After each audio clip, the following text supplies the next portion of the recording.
Want to set up tasks in Asana for your team but not sure where to start? In this quick guide, I'll walk you through the essential steps to set up and manage tasks effectively in Asana so your team can hit the ground running. Stick around, because by the end of this video, you'll know exactly how to create and assign tasks, set deadlines, and make the most out of Asana's features to streamline your workflow. Let's get into it. First off, open your Asana workspace and head straight to your project. If you haven't already created a project, go ahead and do that by clicking on the Plus New Project button. Choose between a blank project or one of the templates. For simplicity, let's go with a blank project to start fresh. Now, the next thing we're going to do is create a task. In the project view, you'll see a button labeled Plus Add Task. Click on it and type in your task title. Keep it clear and concise, something that tells your team exactly what needs to be done. Once you've added your task, hit Enter. It's that simple. Next, you'll want to assign that task to a team member. On the right side of the task, you'll see an option to assign it. Simply click on that field and type in the name of the person responsible. You can assign tasks to multiple people if needed. The fourth thing you'll need to do is set a due date. Just below the assignee field, you'll find the due date option. Click on it and select the date that works for the task.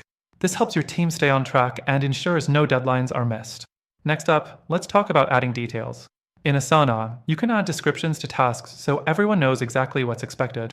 Click on the task, then in the description field, add any relevant information like links, files, or specific instructions. The more details, the better. Now, let's take it a step further and add subtasks. If your task has multiple steps, you can break it down by adding subtasks. Just click on the task, then on the right side, click the subtask button to create smaller actionable items under your main task. Another handy feature is adding attachments. If you need to share files or documents with your team, just click on the Attach icon in the task. You can upload files from your computer or link to cloud storage platforms like Google Drive or Dropbox. Finally, let's talk about tracking progress. Asana allows you to update tasks and move them through different stages. You can mark tasks as completed once they're done, or you can use sections to organize tasks into different phases of your project. Before we wrap up, remember, you can use Asana for free from the first link below. This link includes exclusive bonuses to help you get started even quicker. Now you're all set to set up tasks in Asana for your team and boost productivity. Keep your projects organized and your team focused by following these simple steps. Thanks for watching, and don't forget to use the link below for your exclusive extended free trial.